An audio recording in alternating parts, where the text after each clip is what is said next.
Hello guys, welcome back to another video. Let's begin. This is a story of 4 great heroes. A story of their glory and their downfall.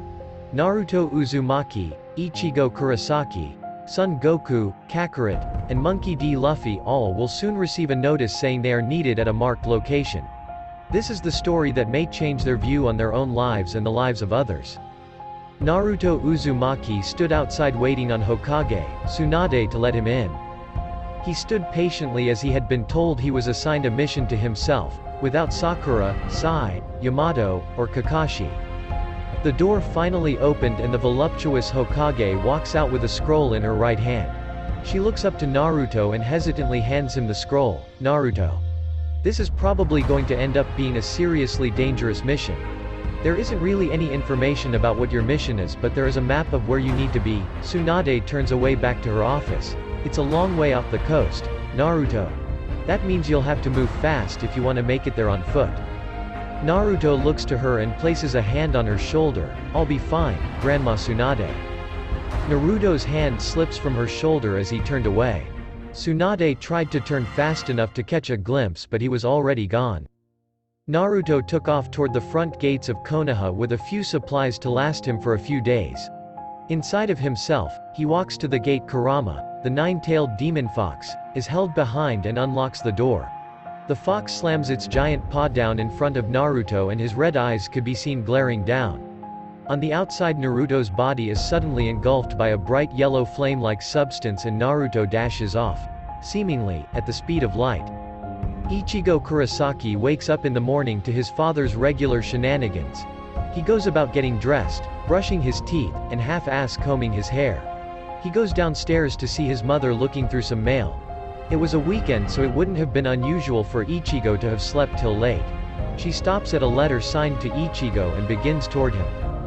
"Here you go, honey," Mrs. Kurosaki said, handing him the letter. Ichigo opened it and all of a sudden an empty feeling makes his way through his body.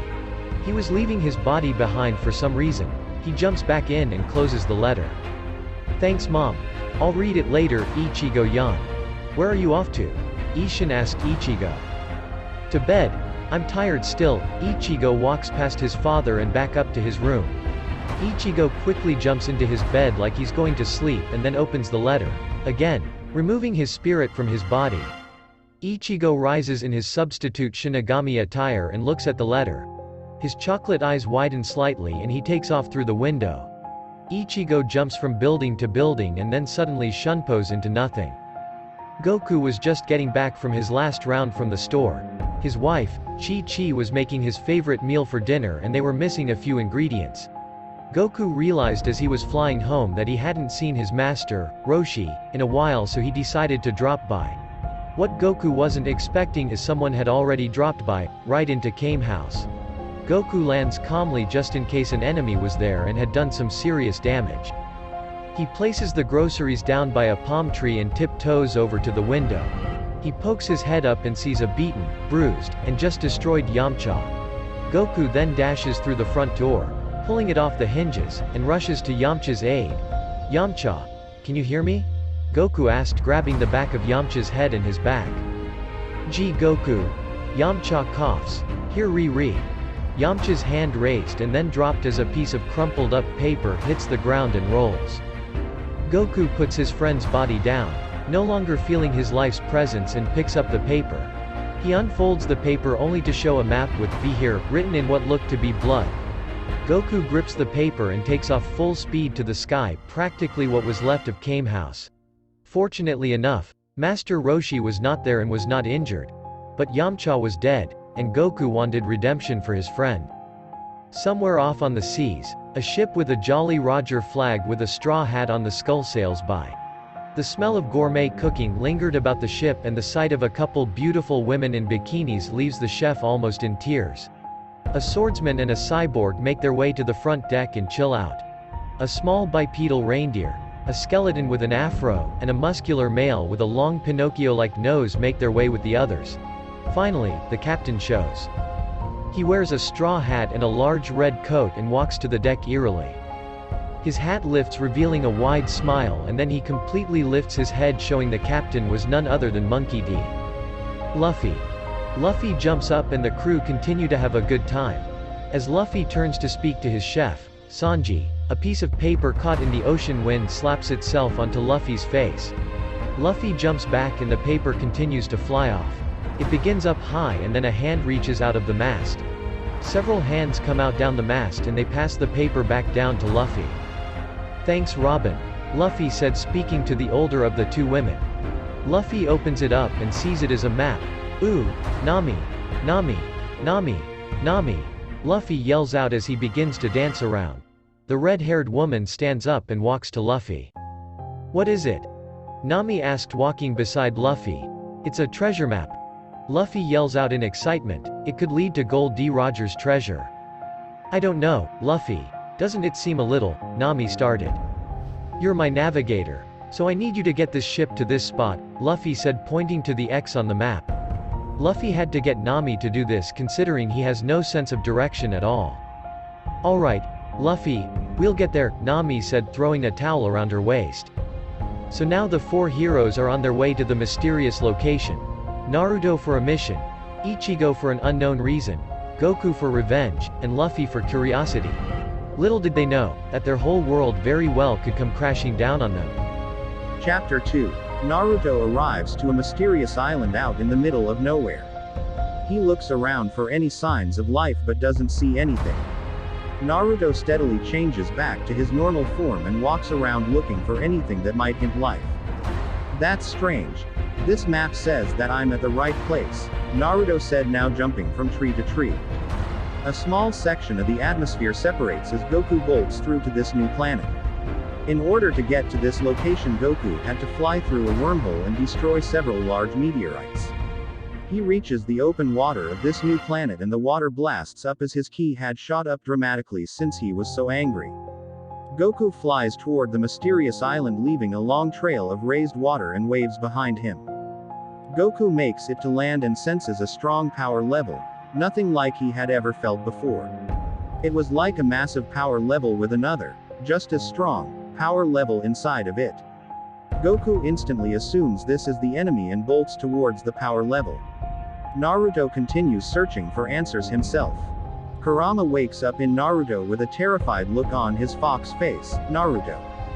The demon fox charges up a tailed beast ball and strike the gate, slightly burning the seal on it. Kurama does this a few times and then once the seal is destroyed, Kurama jumps out.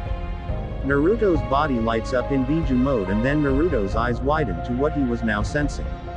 Naruto turns around to see Goku flying towards him.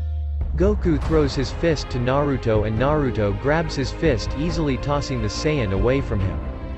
Goku slams into a tree, practically shattering it, but soon catches himself before allowing too much damage. He instantly takes off again to Naruto. Kaioken.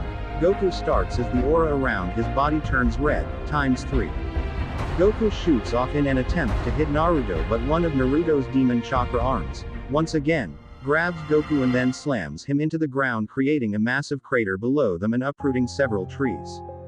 Because the demon arm had Goku pinned, Naruto remained in the air. "Why are you attacking me?" Goku squirms to try and get out. He would not speak because he was in a blind rage and was just ready to tear Naruto a new one. Naruto spreads both of his arms out to his sides and begins to focus chakra into his palms as demon arms spin the chakra.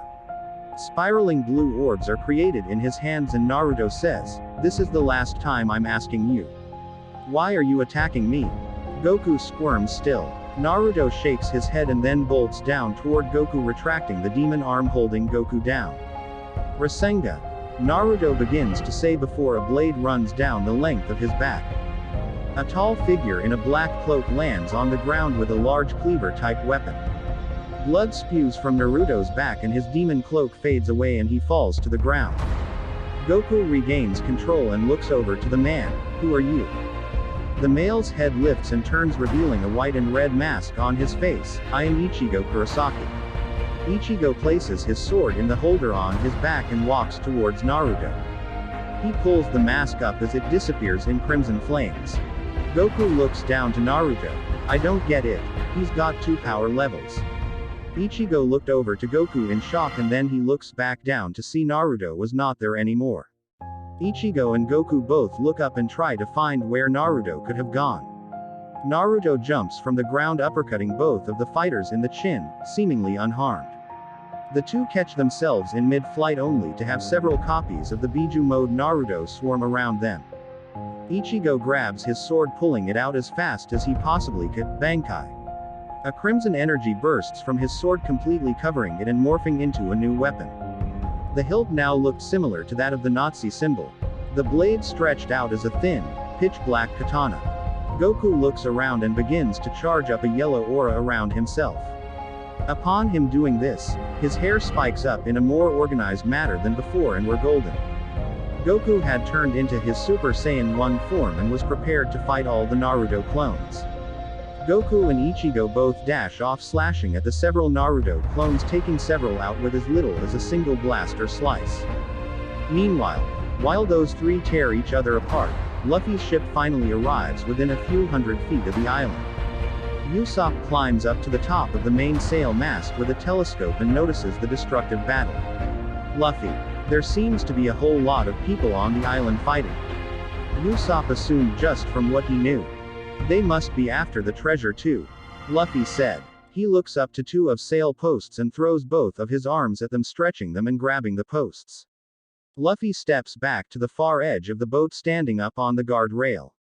Gum gum. Luffy starts leaning back, stretching his arms out to outstanding lengths. Rocket.